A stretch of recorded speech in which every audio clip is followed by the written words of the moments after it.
teman-teman mau melanjutkan pengujian post-shock atau uji lanjut gitu ya.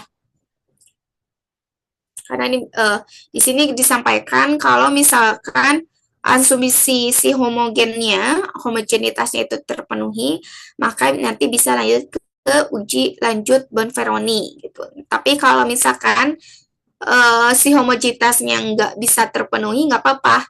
Kita masih bisa menggunakan uji lanjut James-Howell gitu ya. Nah, ini ada beberapa langkah perhitungan one way ANOVA yang secara manual. Langkahnya banyak ya.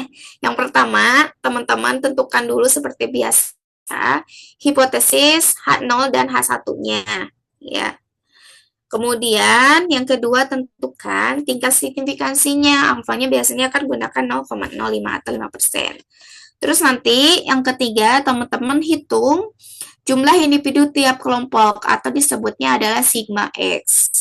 Keempat, hitung jumlah total tiap kelompok atau sigma X tot-nya. Kelima, hitung jumlah kuadrat individu tiap kelompok atau sigma X 1 pangkat 2. Kemudian yang keenam, hitung rata-ratanya atau X bar-nya tiap kelompok. Yang ketujuh, hitung variansnya ya. Kemudian ini ya, varians itu sigma pangkat 2, tapi sigma yang kecil. 8. Menghitung standar deviasi atau S-nya. 9. Yaitu menghitung kuadrat total atau JK tot dengan rumus sigma X1 pangkat 2 dikurangi sigma X tot pangkat 2 dibagi N. Di mana di sini si sigma JK tot ini adalah jumlah kuadrat total, sedangkan si sigma X1 pangkat 2 adalah jumlah kuadrat individu tiap kelompok, dan sigma X tot adalah jumlah total tiap kelompok, dan N-nya adalah banyaknya sampel. Nah, ke-10 langkahnya adalah mencari JK-nya. Di sini rumusnya adalah sigma dikali sigma X kel dipangkatkan 2 ya, dibagi dengan N kel dikurangi X sigma X an dipangkatkan 2 dibagi N. Bentar. Ya. JK-an ini adalah jumlah kuadrat antara, sigma X kalinya adalah jumlah total tiap kelompok, sigma X an-nya adalah jumlah total tiap antara, dan N kalinya jumlah seluruh kelompok, sampel kelompok, dan N-nya adalah banyaknya sampel.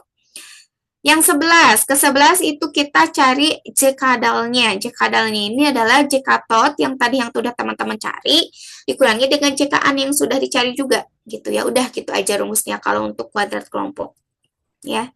Kemudian yang ke-12 adalah cari rata-rata dalam kelompok atau MKA-nya. MKA ini adalah JK-an yang tadi udah dihitung dibagi dengan M.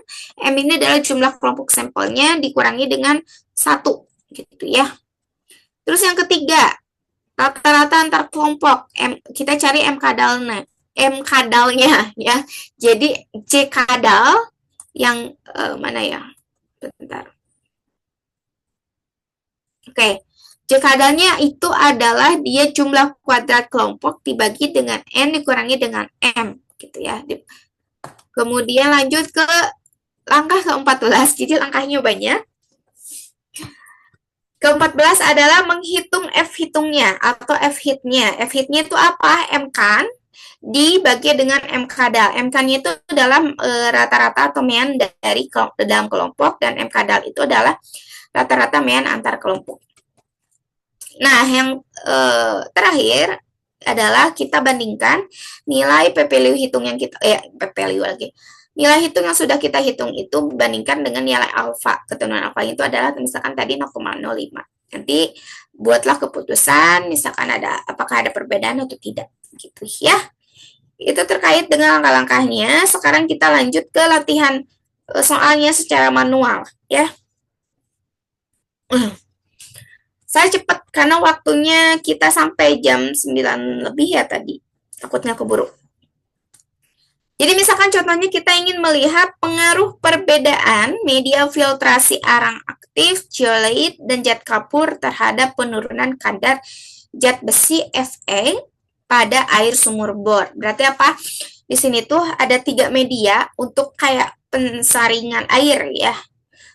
Untuk kan kalau misalkan kayak teman-teman mungkin ada di rumahnya atau di kampungnya atau di tempat tinggal itu ada airnya yang kotor yang mengandung kadar zat besi biasanya.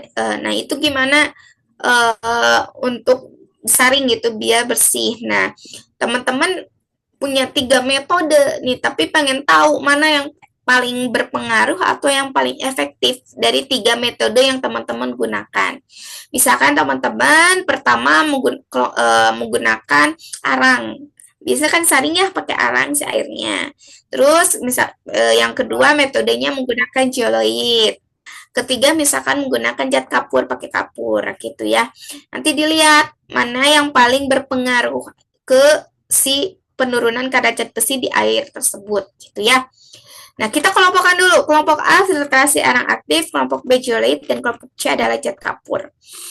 Di sini kita buat apakah ke variabel independennya sebentar.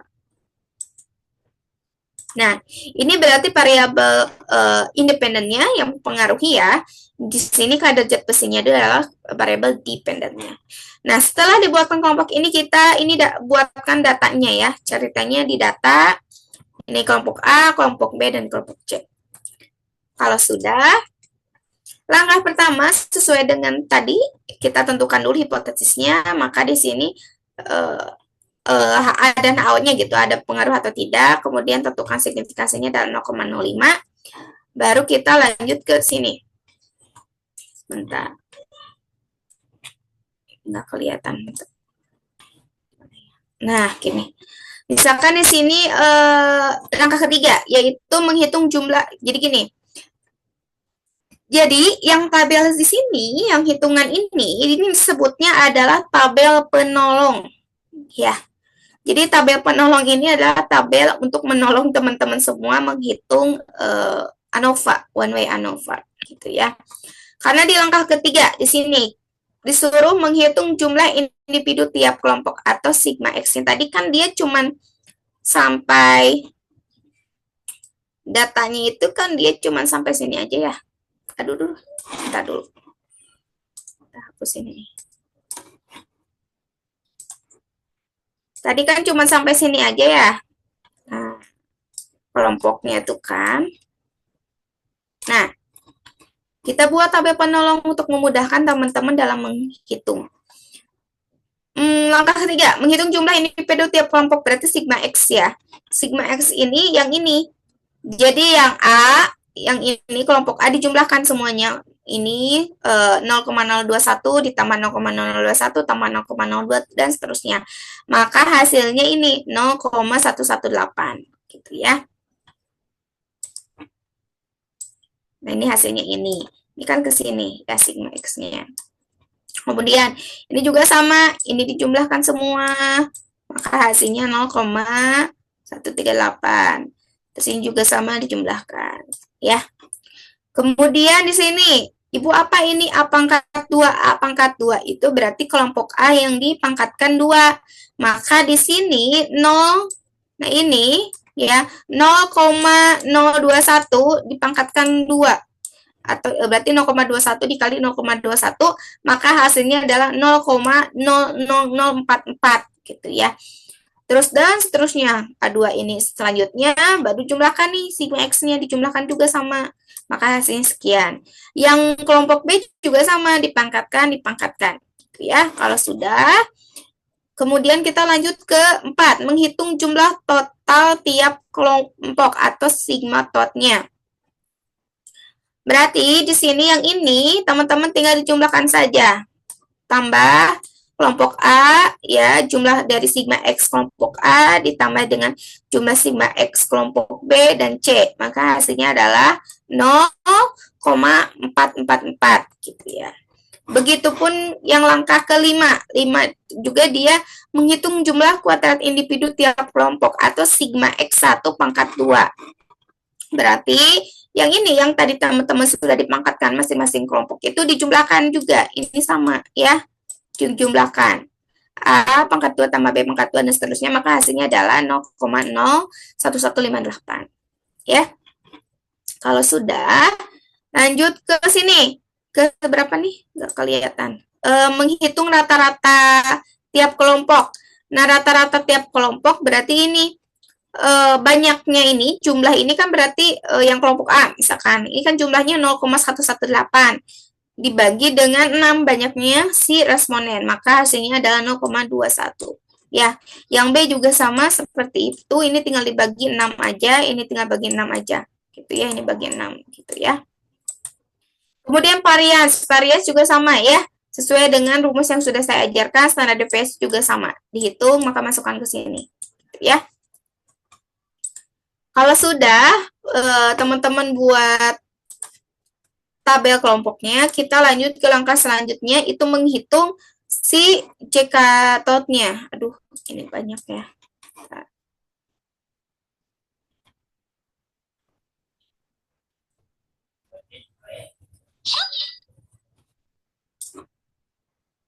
Oke, CK tot-nya kan ini udah diketahui semua sih sebenarnya ya, teman-teman. Jadi teman-teman nanti tinggal masukkan saja. Di sini misalkan rumus CK tot kan sigma X1 pangkat 2, berarti tinggal masukkan sigma X1 pangkat 2-nya. Sigma X1 kan pangkat 2 yang ini, 0,01158 ya. Kita masukkan ke rumus. Kemudian sigma X tot-nya. Sigma X tot-nya juga yang ini, 0,44 ya. Kita dulu, 424. Ini harusnya 44 ya. Ini harusnya 0,424. Saya salah ngitung. Salah ngitung, salah masukkan. Di sini harusnya 424. Gitu ya, yang tadi itu, bukan 44. Kemudian pangkatkan 2 dibagi dengan 18. 18 itu dia banyaknya si sampelnya. Karena kan ada 3 kelompok. Masing-masing kelompok itu 6. Berarti 6 kali 3 ada 18 responden. Gitu ya. N-nya 18. Kalau udah dimasukkan ke rumus, dihitung, maka dapatlah hasilnya adalah JK-nya 0,001 ya. Oke, lanjut ke 10. Kita cari JK-nya. JK-nya itu rumusnya dia sigma X-kel. Sigma X-kel 0,098. Sini masukkan. Bentar. 0,098 ditambah, bentar.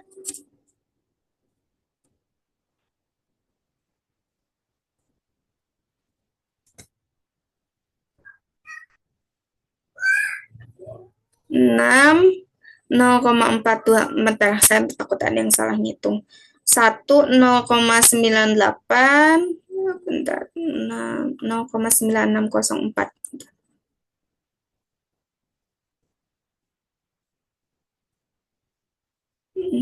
9. Oke.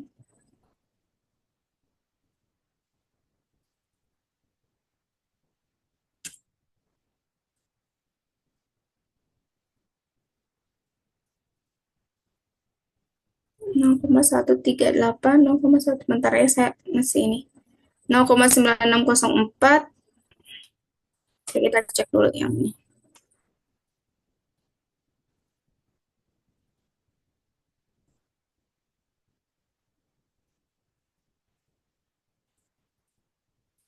Jumlah total tiap kelompok.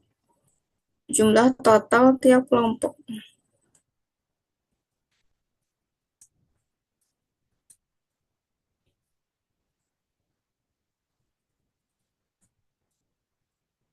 Jumlah total tiap kelompoknya, sebentar ya.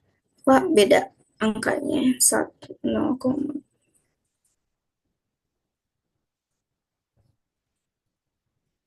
oh iya, ini karena oke. Makanya bingung.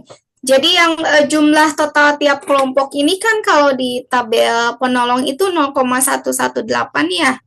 Ini tuh ada kesalahan, makanya tadi hasilnya beda, 0,44 dengan 0,24 gitu ya. Makanya saya bingung ini dari mana 0,098 gitu. Ternyata saya salah angka. Jadi harusnya ini tuh ketika ditotalkan kelompok 4 itu adalah hasilnya ini 0,098 gitu ya. Terus yang kelompok B juga sama, harusnya 0,138 dan seterusnya sampai kelompok C. Nah, kemudian ini dijumlahkan kan total si kelompok A, B, dan C, maka hasilnya 0,424 dipangkatkan 2. Nah, ini yang 6 ini adalah banyaknya sampel setiap kelompok, dan ini adalah total sampel secara keseluruhan, gitu ya.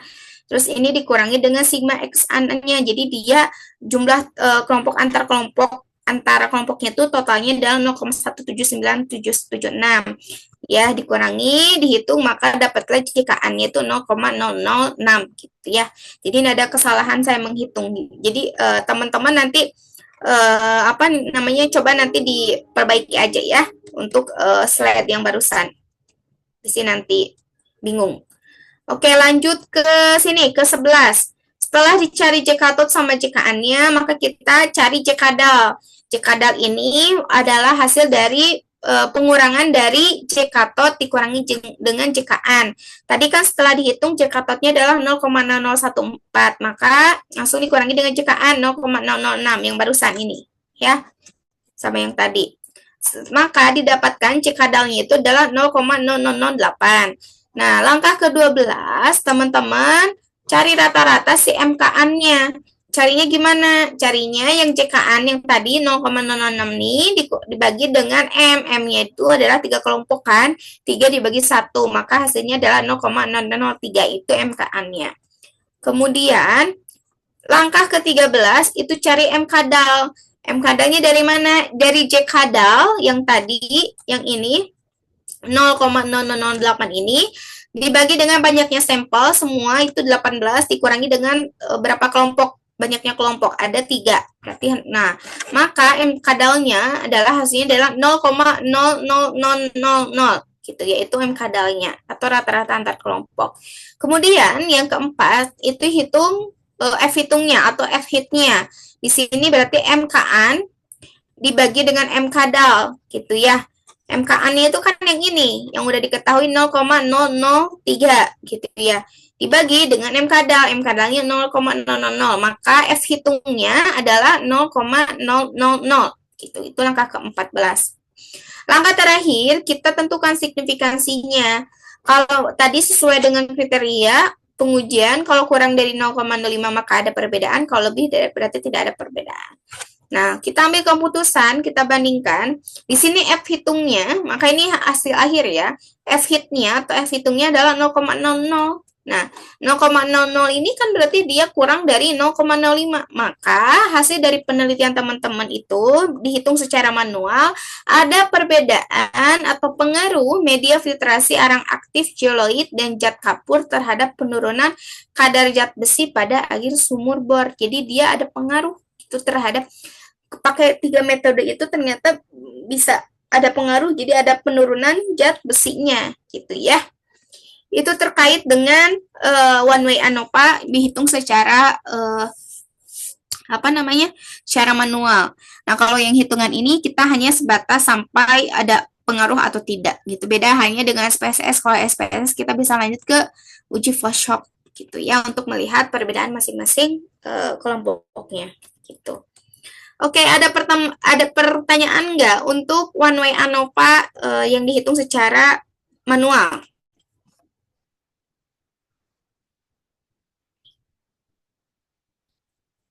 Cukup? Cukup, Ibu. Cukup. Kalau cukup, nanti ada tugas ini, boleh teman-teman nanti dikerjakan ya. Tapi nanti di akhir aja. Lanjut, kita ke SPSS. Teman-teman buka file data yang ANOVA one way.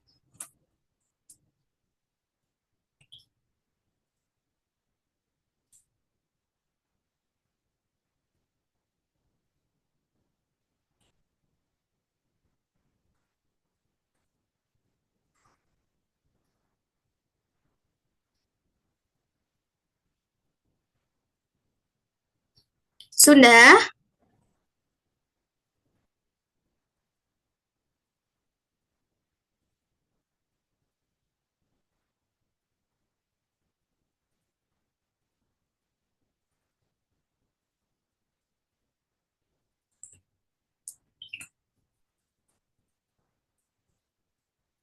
Yang sudah boleh konfirmasi ke saya ya.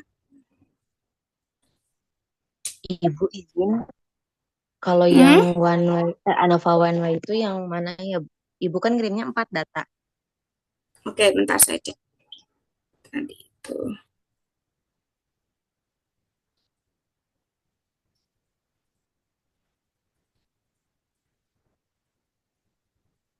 Yang ininya belum ke ini ya. Bentar. Bentar. Saya kirim dulu ya. Bentar, bentar.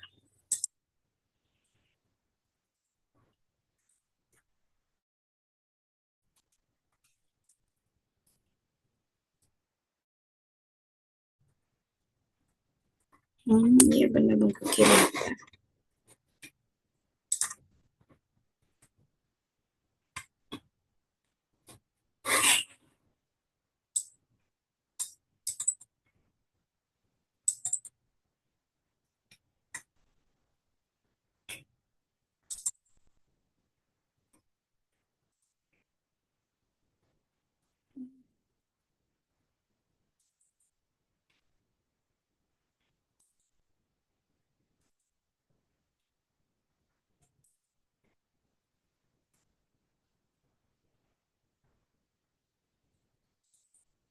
Bentar saya cek dulu datanya.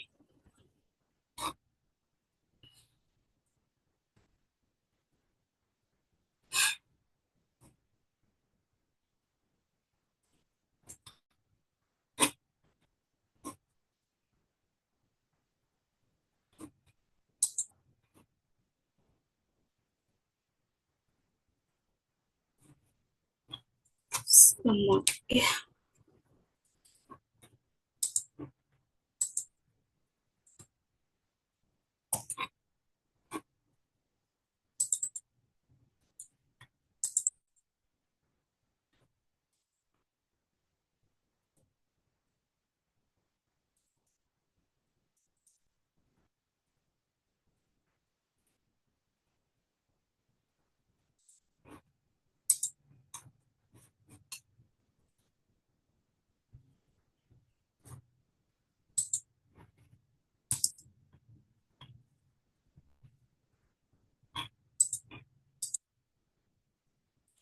Yang ini.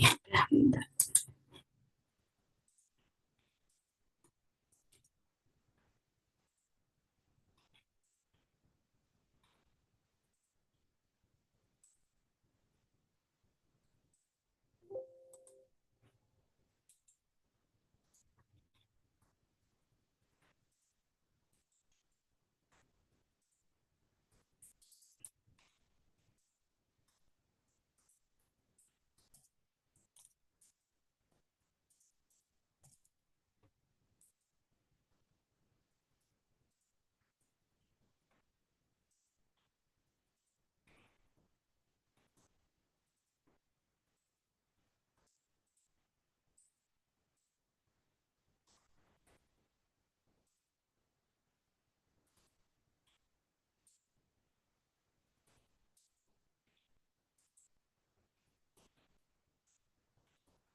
Mohon maaf ya, ini laptopnya yang saya tuh lemot banget.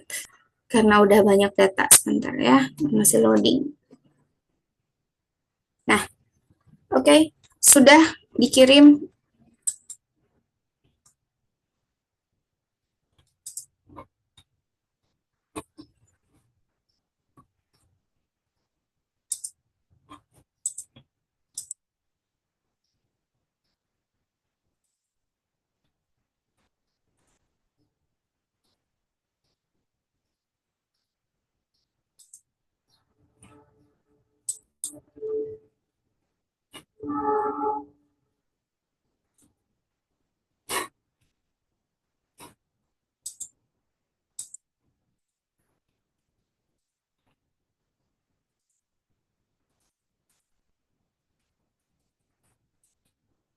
Yang sudah buka boleh konfirmasi ya ke saya. Jadi selama praktek itu saya minta satu atau dua orang untuk merespon gitu ya. Jadi ketika saya misalkan melakukan langkah pertama, kedua, yang sudah itu ngerespon gitu ya. Jadi biar saya lanjut atau misalkan ada yang ketinggalan juga boleh respon gitu ya. Biar kita mudah apa namanya biar kalian paham dan saya juga tidak ngomong sendiri gitu ya.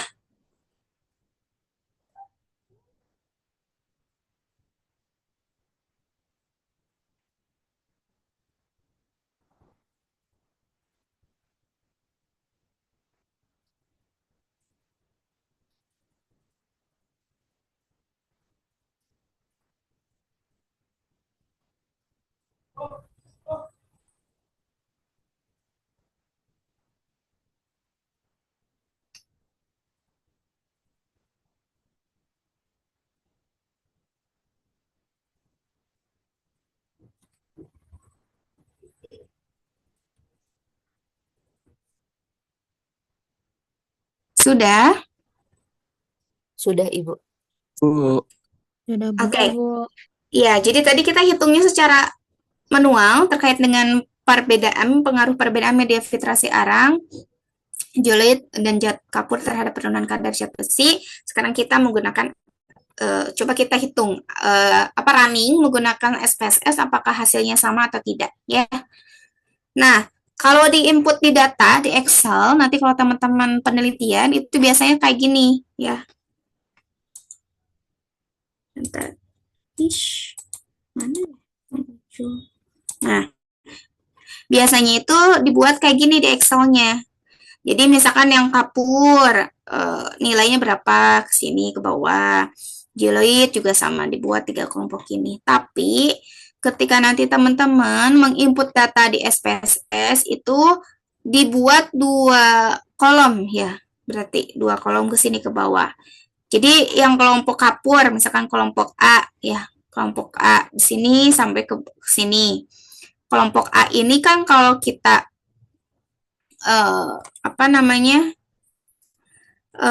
kita kategorikan di dalam SPSS misalkan jadi kelompok 1 gitu ya. Ini 111. Jadi kan nanti inputnya 111 gitu. Terus yang kelompok jeloid itu kelompok 2 gitu ke bawah di inputnya. Ini datanya yang teman-teman. Kemudian yang kelompok 3 yang arang aktif ini ke sini kasih. Terus ini datanya juga sama di sini gitu ya. Jadi nanti bisa bingung pas teman-teman ini kenapa yang dari Bu Ocha tuh kok cuman 2 ini gitu di SPSS. Nah, teman-teman buka lagi PowerPoint yang dari saya.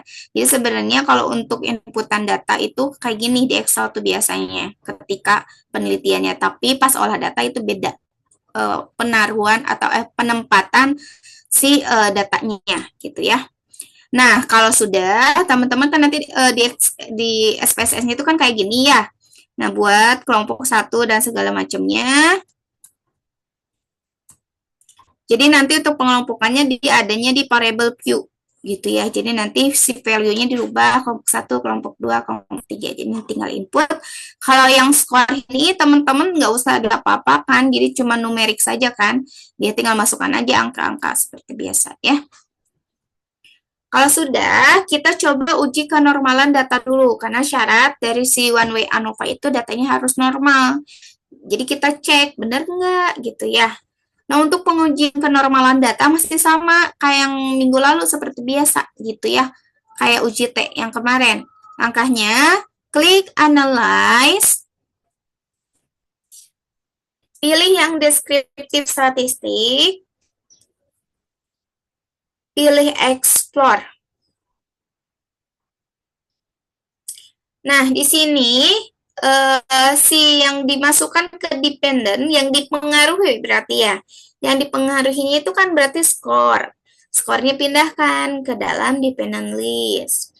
Kemudian yang kelompok pindahkan ke faktor listnya. Kalau sudah, teman-teman klik plots. Di samping kanan ada plots, diklik. Kemudian muncul di sini ada yang normality plot with-nya itu dicentang. Kalau sudah, continue oke.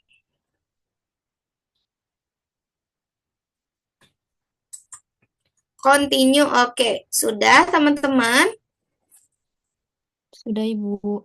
Sudah. Sudah, Bu. Nah, oke, untuk penentuan kenormalan data itu cara ini udah dijelaskan juga sih ya minggu lalu, cuma ini lebih lengkapnya versinya. Jadi cara mengetahui norma tidak tuh banyak. Bisa dilihat dari koefisien variansnya, rasio squeeze-nya, bisa dilihat kurtosis, bisa dilihat distribusi data analisisnya, bisa dilihat histogramnya, bisa dilihat nanti plotnya, kiki plotnya yang teman-teman di bawah kan banyak ya. Di bawah sini itu kan ada banyak kurva-kurva, itu juga bisa dilihat dari sana, bisa dilihat juga dari box plot dan lain sebagainya, banyak gitu caranya ya. Kita coba lihat menggunakan squeeness dulu. Caranya berarti yang misalkan kelompok 1. Kelompok 1 ini squeeness-nya 0,075. Sama nggak hasilnya dengan saya? Sama Ibu. Sama Ibu. Sama. Nah, kalau sama, ini yang squeeness ini 0,075 dibagi dengan standar error yang kelompok 1 itu 0,845 ya. Ketentuannya di sini kalau misalkan kurang dari 2 maka dia datanya normal. Kalau lebih dari 2 maka datanya tidak normal gitu ya. Nah, setelah dihitung di sini gitu ya. Di sini hasilnya kelompok 1, kelompok 2 dan kelompok 3 itu dia hasilnya normal semua karena dia di bawah 2 gitu ya. Ibu gimana di sini yang kelompok 1 itu hasilnya min dan kelompok 3 juga sama Bu, min itu gimana, apakah masuk ke normal atau tidak gitu ya. Tetap masuk ke normal karena rentangnya itu untuk kalau kita lihat waktu belajar di sebelum UTS, si kurupa itu kan ada negatif dan positif ya. Jadi sama saja rentangnya itu untuk si nilai squeeness kenormalan data itu adalah min 2 sampai 2 ya. Jadi mau min mau plus nggak apa-apa, nggak ngaruh gitu. Yang penting kalau mau datanya normal berarti harus kurang dari 2 gitu ya. Maka ini memenuhi syarat ya, si data yang ini yang zat kapur atau yang media saring air itu dia datanya normal sehingga memenuhi syarat untuk melakukan uji one way ANOVA gitu ya. Kemudian cara yang kedua teman-teman bisa melihat, coba kalau teman-teman di scroll ke bawah itu ada hasil test of normality yang Kolmogorov sama Sapiro-Wheel gitu ya. Perbedaannya apa? Perbedaannya kalau yang jadi gini, barusan itu kan sampelnya dia kurang dari 50 ya. Yang Ibu barusan running itu benar nggak? Kurang 50, lupa lagi Ibu. Pak Baliut, Ibu. Oh ya, benar, ada 18. Kurang dari 50, jadi teman-teman untuk menentukan kenormalan datanya lihatnya di Sapiro-Wheel. Ya, kalau misalkan nanti teman-teman skripsi penelitiannya sampelnya lebih dari 50, maka teman-teman pakai yang Kolmogorov. Kan ada 2 nih hasilnya yang keluar ya, Kolmogorov sama Sapiro-Wheel.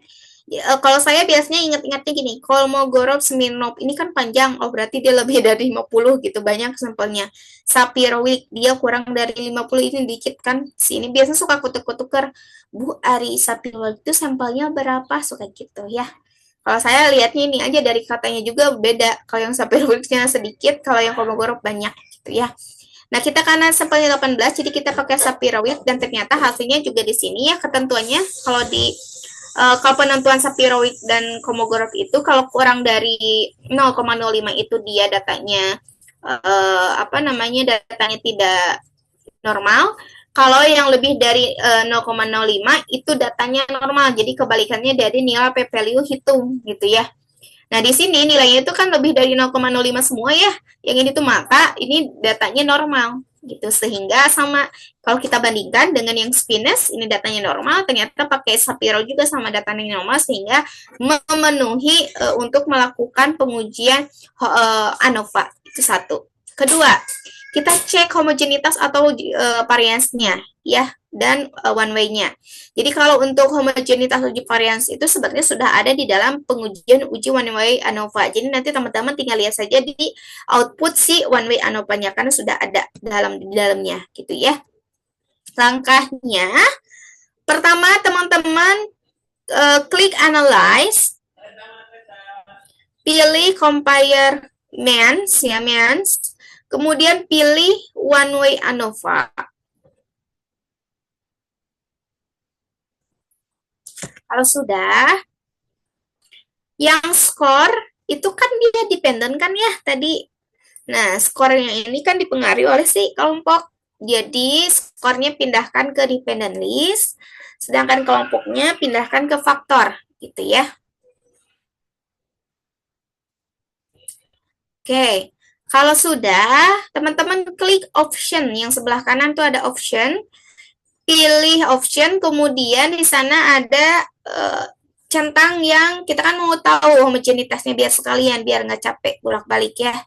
Jadi langsung diklik, atau dicentang homogeneity of variant test-nya. Kalau sudah continue oke. Okay. Ibu izin. Hmm? Kalau di SPSS yang saya kan SPSS-nya yang 27. Di sini tuh ada Ya. tulisannya confidence interval. Ada levelnya gitu, Bu. 0,95 itu berpengaruh apa enggak, Bu? Oh, nggak apa-apa. Itu nggak apa-apa. Kan kita Oh, emang pakai segitu kan. oh gitu. Nilainya emang 0,95. Nggak apa-apa. Pakai. Yang itu 95% Siap, itu siap. tingkat kepercayaan. Ya. Tapi kalau selebihnya ada kan? Ada Bu sama, cuma beda ada ininya doang. Oke, siap. Oke, kalau sudah, langsung continue. Oke, coba hasilnya sama nggak yang Salsabila ya? Coba hasilnya sama nggak dengan Ibu? Di sini signifikansinya, sebentar. Yang skor ANOVA, kalau ngelihat datanya ya, yang living testnya itu 6,497, sama nggak? Iya, Bu, sama. Sama, Bu. Terus yang skor ANOVA-nya, yang signifikansinya 0,000, ya. Iya, Bu, sama. Oke, kalau sama berarti aman ya. Kita lanjut coba kita lihat dulu kriteria pengujian homogenitas. Jadi ketentuannya sama dengan eh, apa namanya value hitungnya. Jadi kalau kurang dari 0,05 maka datanya tidak homogen. Kalau misalkan lebih dari 0,05 maka datanya homogen. One way ANOVA juga sama. Kalau kurang 0,05 ada perbedaan, lebih dari 0,05 tidak ada perbedaan. Nah, kalau kita lihat di output SPSS ini, bentar. Nah, di sini based on min-nya itu dia 0,09. Iya benar 0,09. Artinya dia kan 0,05 ya. Maka di sini variannya itu tidak homogen. Gitu ya. Jadi kan di sini kalau ketentuannya kriteria pengujian uji homogenitas itu yang dilihatnya itu adalah based on min-nya, bukan based on mediannya. Jadi yang dilihat adalah based on min-nya. Kalau kurang dari 0,05 berarti dia tidak homogen. Nah, di sini kita lihat itu dia kurang dari 0,05. Ibu izin, maaf. Kok balik ya? Oh, iya, oke. Gimana, Salsabila? Tadi kan yang disebutin tuh yang 0,00 ya, Bu ya. Tapi Mm-mm. di sini tuh kan kurang dari 0,001 sisinya tuh sama aja kan, Bu? Oh, itu nggak apa-apa, sama aja. Hmm. Ya, karena itu sebenarnya kalau di kalkulator, kalau dilihat itu sampai ujung itu ada satu gitu. Ya, jadi kalau yang versi yang 27 dia kedetek, jadi muncul satunya di ujungnya. Gitu ya. Kalau saya yang versi 25 nggak muncul. Oke, lanjut ya. Jadi di sini ternyata si base on main-nya itu dia kurang dari 0,05, jadi tidak homogen. Ini uji homogenitasnya tidak terpenuhi, tapi nggak apa-apa ya, nggak apa-apa, nggak usah. Ibu kan ini nggak apa-apa, masih bisa lanjut ya. Oke, kemudian kalau kita lihat si ANOVA-nya signifikansinya 0,00, berarti dia ada perbedaan secara signifikan di antara ketiga metode tersebut. Ya, gitu. Kemudian ternyata sebegini, kalau misalkan nanti teman-teman sama pembimbingnya suruh sampai ANOVA ya udah selesai sampai sini aja ujian skripsinya, ujian skripsi lagi, pengolahan data skripsinya. Ya sebenarnya mudah gitu ya kalau teman-teman tahu sistemnya, tahu tekniknya itu mudah gitu ya. Jadi nanti siapkan aja, Bu, saya mau pakai ANOVA. Ya udah, berarti nanti teman-teman tinggal cari jurnal yang berkaitan dengan ANOVA, langkah-langkahnya seperti ini, nanti datanya teman-teman mau cari di mana, biayanya seperti apa, udah. Jadi nanti pas ketika teman-teman proposal tuh udah siap semuanya, gitu ya. Mempeng masih anget, jadi misalkan kalau lagi kuliah gini, kayaknya saya mau ngambil judul skripsi ini deh, ya udah langsung gitu cari jurnal yang cocok, nanti ikutin jurnal tersebut. Nah, langkah-langkahnya yang dari ibu dan sini gitu ya. Oke, kalau sudah kita lanjut nih. Jadi ternyata si pembimbing sama pengujinya disuruh untuk uji lanjut karena ingin mengetahui, kan kalau ini sampai ANOVA itu kan dia cuman mengetahui perbedaan aja, oh ada perbedaan, oh tidak ada perbedaan, udah aja sampai sana. Nah ternyata si pembimbingnya disuruh untuk pengujinya suruh untuk lanjut ke apa namanya, apakah dari 3 metode itu tuh mana yang paling bagus gitu ya, masing-masing perbedaannya gitu ya, nilainya berapa katanya masing-masing dari 3 metode tersebut. Maka lanjut ke uji post-hoc atau uji lanjut gitu ya. Langkahnya, klik analyze, pilih yang compare means, masih sama kayak tadi, pilih one way ANOVA, itu kan masih sama seperti itu ya, karena belum di reset, kecuali kalau teman-teman di reset, jadi jangan di reset aja. Terus dependency-nya skor, faktornya kelompok, kalau sudah, pilih yang yang ini post-hoc tadi ya, post-hoc multiple-nya diklik, post-hoc-nya ini diklik. Nah, di sini yang pemilihan yang tadi yang pasti awal homogen dan tidak homogen. Ini untuk penentuan si nilai post-hoc-nya atau equal variance-nya. Bentar. Kalau datanya homogen, teman-teman centang yang Bonferroni, ya, yang ini. Tapi kalau datanya tidak homogen, teman-teman pilih yang James Howell. Nah, kalau yang tadi setelah dicek homogen, berarti kehomogenan kita pakai yang mana?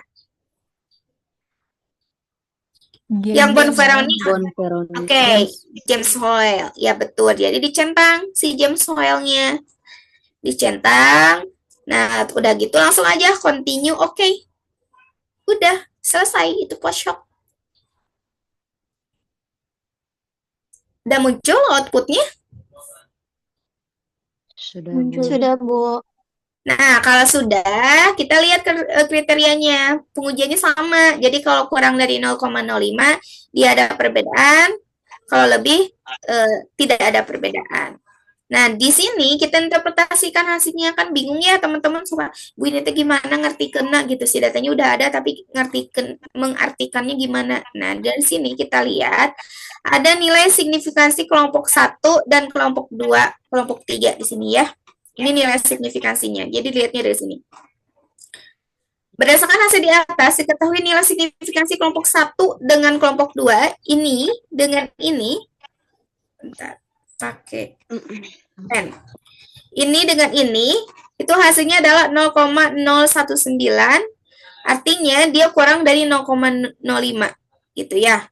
Kemudian nilai signifikansi kelompok 1 dengan 3, ini dengan ini, itu hasilnya adalah 0,09. Ini juga sama, gitu ya.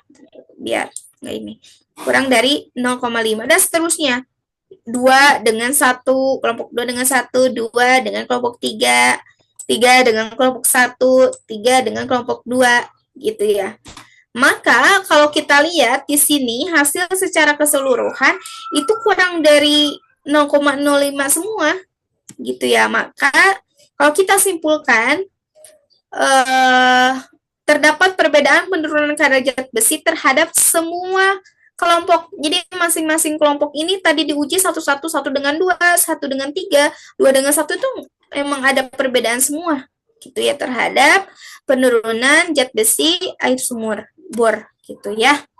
Nah, ini sebenarnya interpretasinya secara singkat. Kalau teman-teman ingin lengkap interpretasi atau mengartikan, menjelaskan dari si tabel ini, ada deskripsi cutting baik itu di Kesmas, keperawatan atau magister, itu ada di perpustakaan ya, teman-teman bisa lihat ya untuk interpretasi di skripsinya lebih lengkapnya gitu ya, atau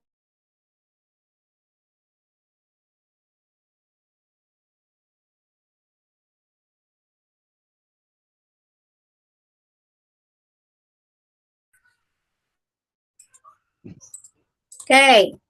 Sudah itu untuk yang one way ANOVA. Ada pertanyaan, teman-teman? Sudah cukup. Cukup, Ibu. Cukup. Oke, kalau cukup kita lanjut ke Kruskal-Wallis ya. Kruskal-Wallis ini dia rumusnya ini ya. Saya nggak jelaskan secara lengkap karena nggak jarang apa ya, nggak terlalu ini. Ini Kruskal-Wallis rumusnya ini. Kemudian ini alternatif yang barusan. Jadi kalau teman-teman si datanya nggak normal, pakai cross Kawales saja. Ya, langkahnya ini lebih mudah. Jadi nanti teman-teman tinggal klik analyze segala macam, pilih non parametrik, nanti langsung masukkan variable, klik OK gitu. Udah selesai saja ya. Datanya coba yang barusan output one way ANOVA juga nggak jangan di apa namanya di save dulu nggak apa-apa, di save misalkan output one way ANOVA buat kalian nanti latihan. Nggak di save juga nggak apa-apa, dikeluarkan, buka lagi data yang ini, yang cross Kawales. Data cross Kawalesnya dibuka.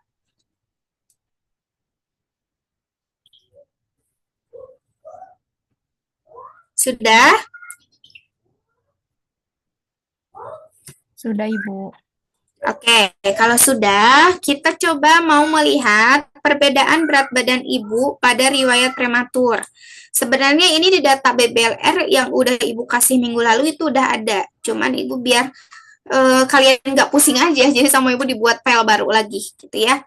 Jadi yang dilihat perbedaannya itu adalah riwayat prematur dengan berat badan. Kalau berat badan aman sih untuk input di data Excel ataupun SPSS masih sama. Jadi langsung aja dimasukkan berat badannya berapa. Cuman yang membedakan adalah ketika di riwayat prematur. Riwayat prematur ini dia dikelompokkan menjadi ada 4 kelompok gitu. Jadi dikasih coding yang 0-nya itu tidak pernah, 1 itu 1 kali, 2 itu 2 kali, 3 itu lebih dari 2 kali. Jadi nanti untuk di SPSS-nya adalah 0, 1, 2, 3 gitu ya, bukan 1, 2, 3, 4. Tapi ini sebenarnya tergantung dari pengkodingan peneliti. Jadi misalkan teman-teman pengennya 1, 2, 3, 4, Bu, boleh silahkan. Berarti misalkan tidak pernah 1 gitu. Cuman kan jadi bingung ya, artinya jadi berbeda. Jadi biasanya kalau saya menyesuaikan dengan si apa maknanya. Kalau tidak pernah berarti ya 0 gitu ya. Oke, kayak gitu. Nah, kalau sudah dimasukkan di input datanya ke dalam SPSS ya. Nah, ini biasanya teman-teman suka lupa kan. Jadi nanti untuk pengkategorian atau pengkodingan itu adanya di values. Jadi nanti kalau buat apa namanya penamaan variabel itu di variable Q, nama segala macam gitu ya. Terus ini pelabelannya, ini value-nya di sini gitu ya. 1 kali tidak pernah dan seterusnya gitu ya. Kalau sudah, nanti kan seperti ini datanya, kayak gini. Ya, bisa diklik juga kan yang 1A-nya ini yang arahnya ketahuan dia kategorik atau tidak kategoriknya. Oke, kita langsung aja kita running datanya, klik analyze. Bentar dulu. Kita cek kenormalan data dulu maksudnya. Kita kan nggak tahu nih ceritanya si datanya normal atau tidak. Klik analyze, pilih descriptive statistik, langkahnya sama. Pilih explore. Kemudian di sini berarti si BB ibu itu yang dipengaruhi kan, ya. Jadi BB ibunya pindahkan ke di riwayat prematur. Maka si riwayat prematurnya dipindahkan ke faktor list. Kalau sudah, pilih plot, klik plot, kemudian centang yang normality plot with test-nya. Terus continue OK. Kita lihat screeners-nya aja ya. Di screeners-nya ini, udah keluar si datanya? Sudah, Ibu. Oke. Biar kalian, saya lupa, jangan yang screeners, kecuali kalau waktu skripsi nanti kalian hitung dua-duanya ya, screeners sama test of normality-nya. Jadi kalau biar mudah sekarang, kita langsung aja lihat ke dalam yang di tabel test of normality yang Kolmogorov sama Safiro. Ya, karena kita datanya kurang. Sebentar. Datanya kalau nggak salah ada 180 ya di situ. Bentar. Riwayat prematur, saya lupa lagi. Datanya ada berapa? Boleh dicek ke bawah. Sampelnya maksudnya. Lebih dari 50 ya? 180. Oke, 180 berarti ini harusnya. Mana sih? Bentar.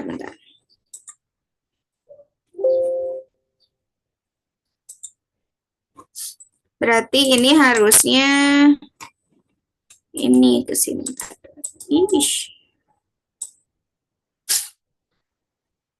Nah, karena lebih dari 50 berarti kita pakai yang Kolmogorov ya. Di Kolmogorov tuh sama aja sih sebenarnya hasilnya. Dia nggak normal karena hasilnya itu kurang dari 0,05 gitu ya. Nih semuanya tuh di bawah kurang dari 0,05. Jadi dia datanya tidak normal.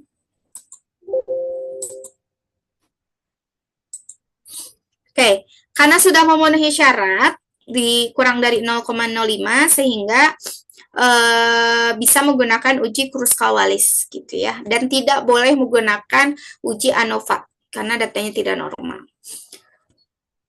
Kita lanjut langkah pertama, klik analyze. Karena Kruskal-Wallis ini dia masuknya ke dalam non-parametric, maka klik non-parametric testnya. Kemudian pilih legacy dialog. Terus pilih K-independent sample.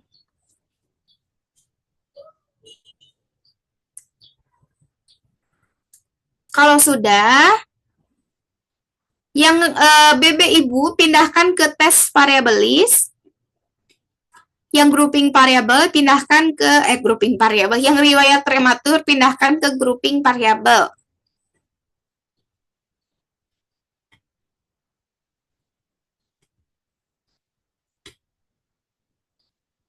Oke, kalau sudah nih, yang di define range-nya itu diklik. Kalau nggak bisa diklik, teman-teman si yang pas grup yang ini tuh diklik dulu, biasanya baru muncul. Kan ada grouping variable yang bawah tuh riwayat prematur, nah dibikin klik dulu biar warna orange, baru bisa klik define range-nya. Nah, diklik define range-nya. Kalau sudah, teman-teman di sini kan ada range of for grouping variable ya, ada minimum sama maksimumnya. Jadi minimumnya tuh maksudnya itu ini untuk kelompoknya kan kita kelompoknya itu ada 4 kelompok, 0, 1, 2, 3 ya. Nah, yang paling kecilnya tuh paling renahnya itu kelompok 0 kan, yang 0 yang tidak pernah. Maka di sini masukkan minimumnya 0, sedangkan yang paling tinggi yang maksimumnya itu yang lebih dari 2 kan. Maka masukkan yang 3, yang lebih dari 2 itu kan dikelompokkannya adalah 3 gitu. Jadi maksimumnya adalah 3, 0 sampai 3 gitu ya. Kalau sudah, continue oke. Okay.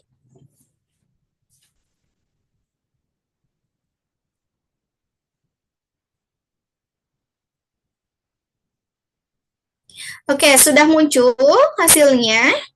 Sudah. Ya, gampang yang Kruskal-Wallis tuh. Jadi teman-teman tinggal langsung aja hasilnya di tes statistik. Tes statistik ini ada di bawahnya itu SIMSIG ya. SIMSIG-nya itu atau signifikansinya itu nilainya adalah 0,198. Nah, di sini berdasarkan tadi kriteria pengujiannya, kalau kurang dari 0,05 itu ada perbedaan, kalau misalkan lebih dari 0,05 tidak ada perbedaan. Nah, 0,198 ini kan lebih dari 0,05, maka hasilnya dari Kruskal-Wallis ini tidak ada perbedaan yang signifikan BB Ibu antara keempat riwayat prematur yang tadi itu, yang Ibu. Gitu ya, hasilnya tidak ada perbedaan. Gitu. Oke, ada pertanyaan untuk Kruskal-Wallis?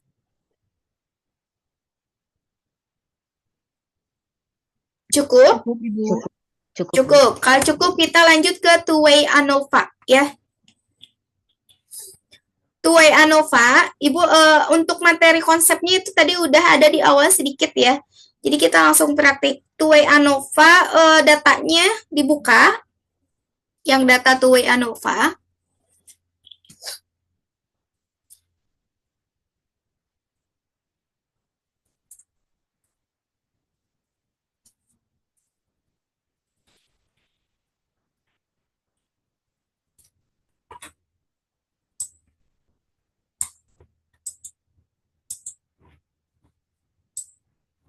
Sudah?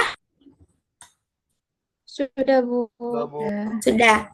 Oke, two-way ANOVA ini kita mau melihat misalkan pengaruh jenis kelamin dan jenis suplemen terhadap si kadar Hb. Ini yang berpengaruhnya yang mana, apakah dua-duanya atau tidak ada pengaruh gitu ya. Kalau dalam Excel bentukannya seperti ini. Jadi nanti kalau penelitian misalkan jenis kelamin kalian kalau input data laki-laki perempuan gitu kan ya. Di sini jenis suplemennya tablet sama sirup. Kemudian ini Hb-nya. Nah, jenis kelamin ini berarti ada dua kategori, laki-laki dan perempuan. Satu dikasih kodenya itu laki-laki, laki-laki dikasih kode 1, maksudnya tuh. Perempuan dikasih kode 2. Kemudian untuk jenis suplemen, tablet dikasih kode 1 dan sirup itu dikasih 2. Kemudian di sini selanjutnya adalah HB. Kalau HB nggak dikategorikan. Jadi langsung aja numerik semuanya gitu ya. Kalau sudah kita input ke si ISPSS, inputnya adalah di pemberian nama terlebih dahulu di variable Q, di sini di bawah, diklik kemudian masukkan jenis kelamin, kemudian jenis suplemen, di sini values diklik ya. Jenis kelamin nanti muncul sini, masukkan datanya sesuai dengan yang sudah dikategorikan 1, 2, 1, 2 gitu ya. Kalau sudah, baru kita running. Caranya, klik Analyze, kemudian pilih GLM atau General Linear Model, kemudian pilih Univariate.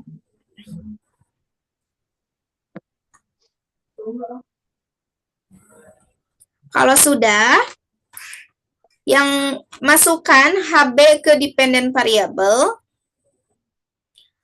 kan karena si HB ini kan dipengaruhi oleh si jenis kelamin dan suplemen, jadi dia HB dependent kan dipengaruhi. Sedangkan yang jenis kelamin sama jenis suplemen itu pindahkan ke si fixed factor, karena dua ini tuh ceritanya dia mempengaruhi si dependent ya. Jadi jenis kelamin dan suplemen pindahkan ke fixed factor. Kalau sudah langsung aja klik OK.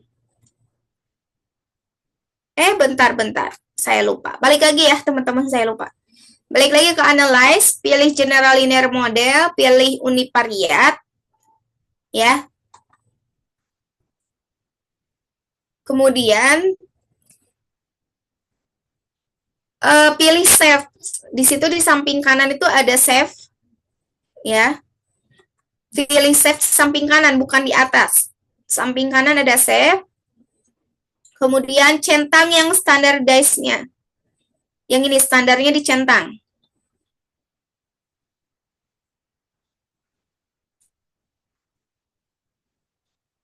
Oke, kalau sudah, itu continue. Continue oke. Maka coba teman-teman lihat di data Q itu ada variabel baru namanya JRE apa namanya ini tuh 1 ya. Ada muncul sama dengan saya? Ada Ibu. Nah, muncul.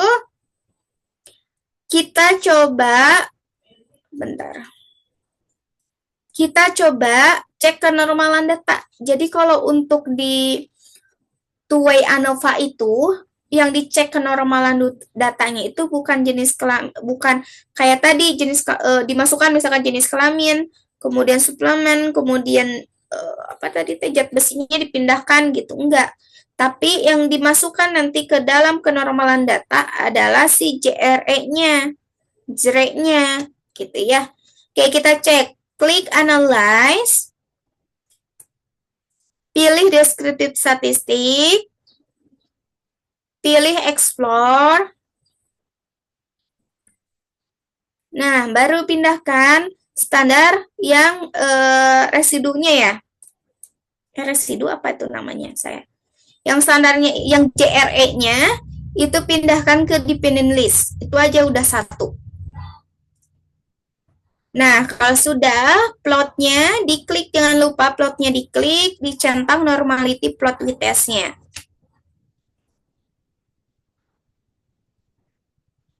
Kalau sudah, continue oke.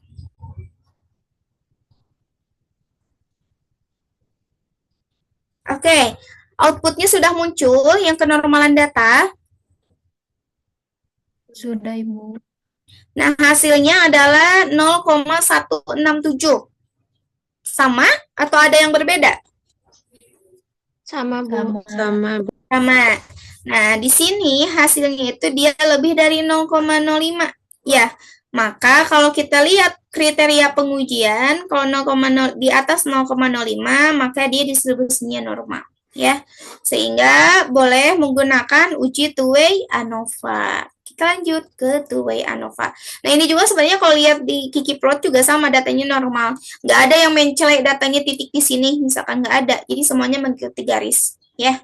Nggak ada yang egois gitu kan. Suka ada kalau di teman-teman kita misalkan lagi kumpul, tiba-tiba ada satu orang yang di sini aja sendiri, atau misalkan lagi apa orang yang introvert atau apa gitu nggak suka keramaian sendiri di sini.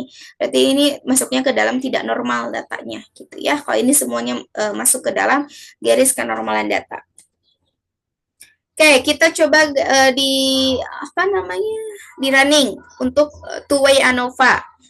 Langkahnya sama kayak tadi, klik analyze, pilih general linear model. Pilih univariat.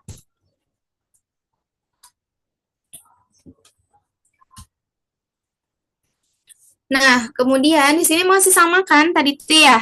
Yang HB-nya pindahkan ke dependent, jenis kelamin dan suplemennya pindahkan ke fixed factor.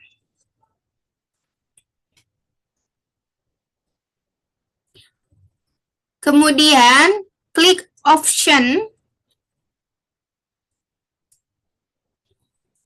Kalau sudah, klik option, centang yang descriptive statistik.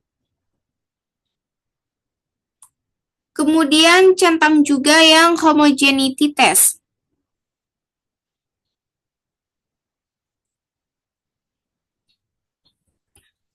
Kalau sudah, kemudian klik EM means, ya means atau EM means atau EM means. Yang di bawah post-hoc itu samping kanan ada EM means, diklik. Kemudian pindahkan jenis kelamin suplemen dan jenis kelamin jenis yang ini, yang ketiga ini, kecuali yang overall-nya itu nggak usah ya. Jadi yang tiga jenis kelamin jenis yang ini tiga ini pindahkan ke display mens-nya yang samping kanan. Kalau sudah, continue OK.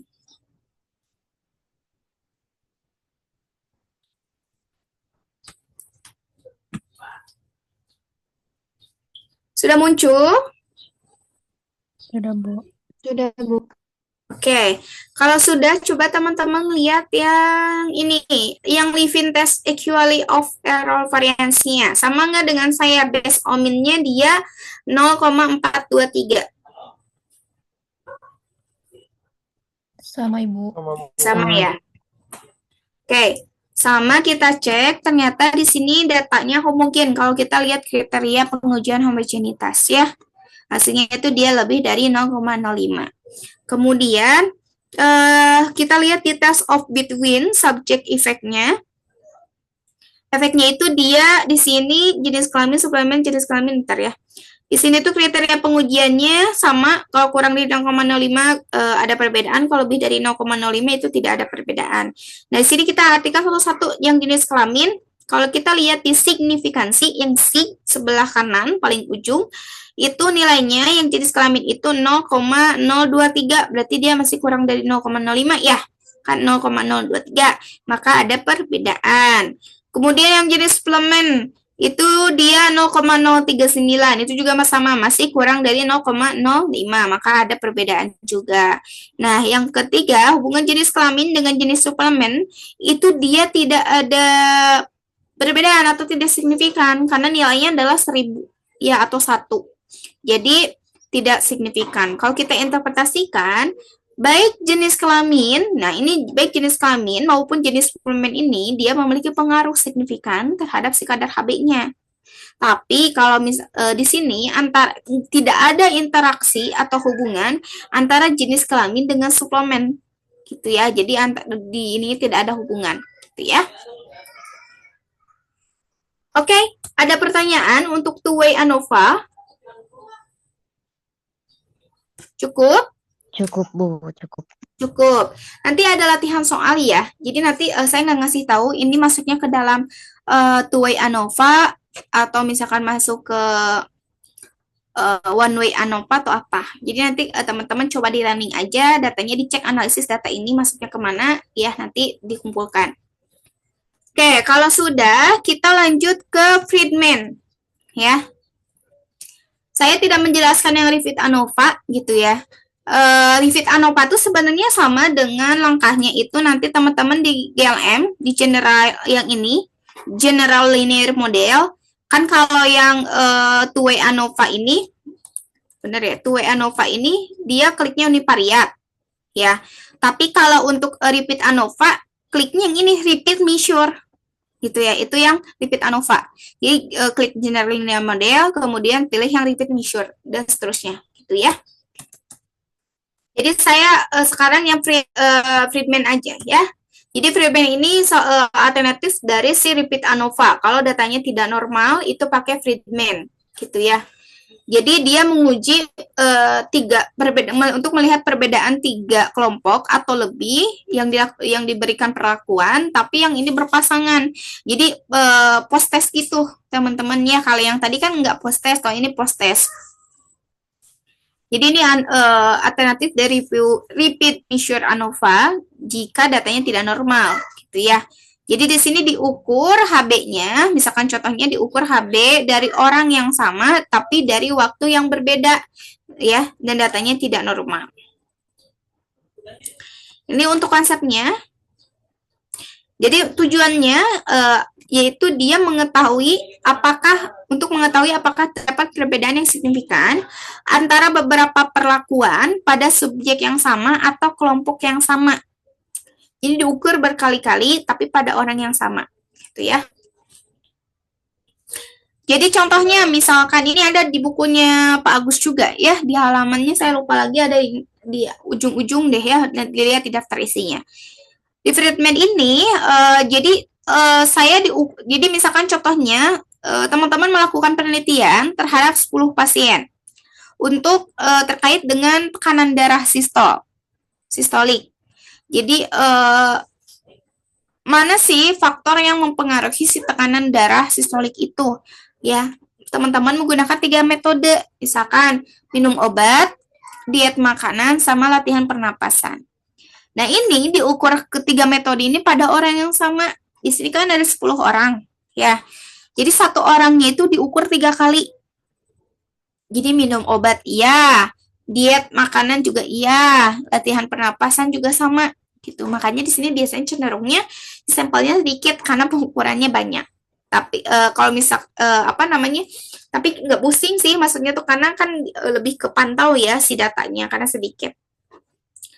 Jadi satu orang itu dapat 3 metode, semuanya pokoknya semua metode itu dialami. Jadi kayak saya misalkan jadi responden teman-teman nanti penelitian, saya minum obat juga iya untuk tekanan darah, terus diet makanan juga iya gitu ya, latihan pernapasan juga sama. Nanti dilihat apakah ada perbedaan atau tidak di masing-masing data tersebut gitu ya. Oke, kita langsung saja buka data yang Friedman-nya.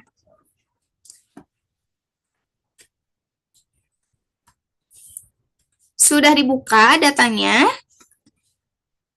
Sudah, Ibu. Sudah. Kalau sudah, kita waktunya 9 menit lagi ya. Jadi kalau sudah, di sini jangan lupa untuk pemberian nama di variable view. Jadi di sini minum obat, diet makan, latihan pernapasan. Gitu ya. Kemudian di sini nanti muncul di data view-nya ya. Tinggal masukkan data-datanya. Nah, perlu diingat bahwa untuk si Friedman ini datanya numerik. Jadi teman-teman nggak usah mengkategorikan, jadi numerik semua. 130 misalkan tensiannya gitu, apa segala macam. Jadi nggak pusing. Tinggal diinput aja datanya. Nah, kalau sudah, kita coba running datanya ya. Klik analyze. Pilih yang non-parametric test. Jadi ceritanya teman-teman udah uji kenormalan data ya. Jadi ceritanya udah kenormalan data dan ternyata hasilnya tidak normal. Jadi pakai ini. Oke, pilih non-parametric test, pilih legacy dialog, kemudian pilih yang K-relate sample atau K-related sample di bawah. Ya, sudah. Sudah, Bu. Kalau sudah, ketiga yang tadi, variabel tadi, minum obat, diet makan, latihan pernapasan, itu pindahkan semuanya ke kanan, ke tes variabel. Nah, di sini kan ada tes tipenya ya, ada Friedman, Kendall, sama Cochrane. Teman-teman hanya centang yang Friedman-nya saja. Kalau sudah, langsung aja, oke.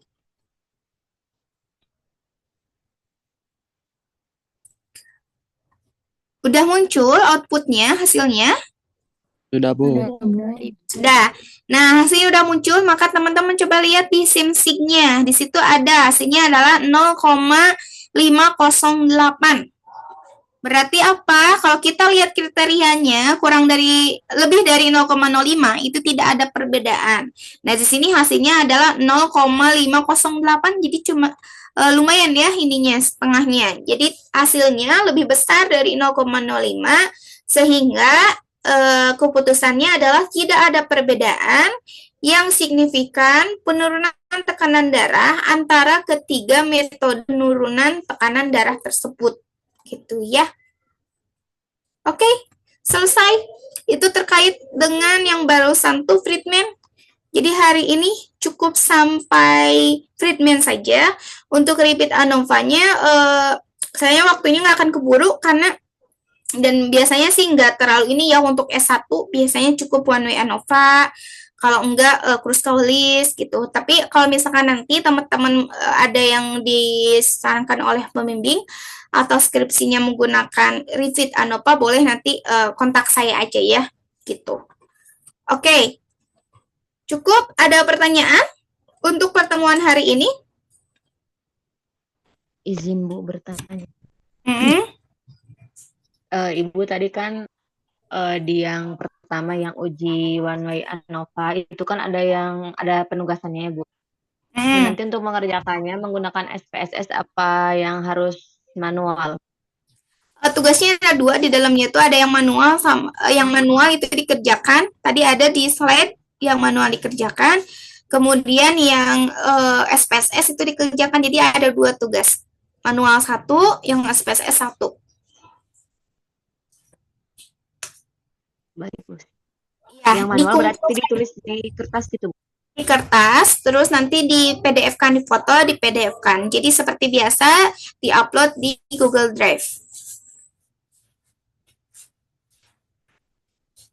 Gitu ya. Jadi nanti ada 2 file yang dikumpulkan. Oke? Seperti biasa kayak minggu lalu aja. Gitu.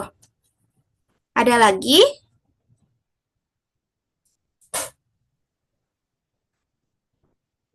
Cukup. Oh iya, untuk pengumpulannya. Kalau saya menyesuaikan dengan teman-teman kalian, karena takutnya memberatkan, mau dikumpulkan kapan? Silakan. Apakah mau minggu depan atau mau kapan? Karena nanti ketemu lagi dengan Minggu saya. depan. Minggu depan.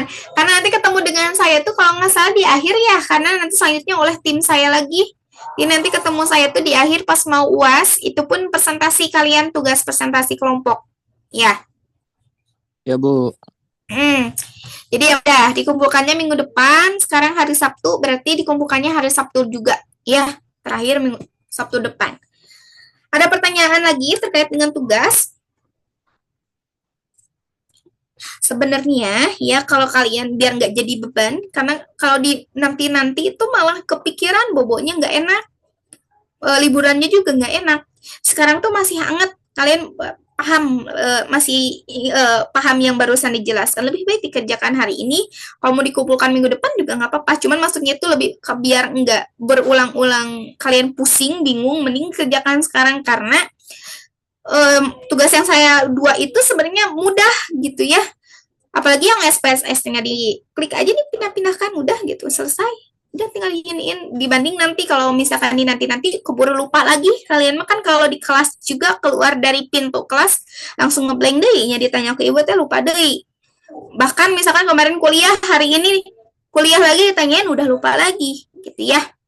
Dikumpulkannya minggu depan, Sabtu depan, cuman saya sarankan dikerjakan langsung hari ini biar enak, lega gitu. Karena kalau dinanti-nanti keinget-inget, jadinya mengganggu aktivitas kalian, gitu ya. Oke, ada lagi? Cukup? Cukup Ibu.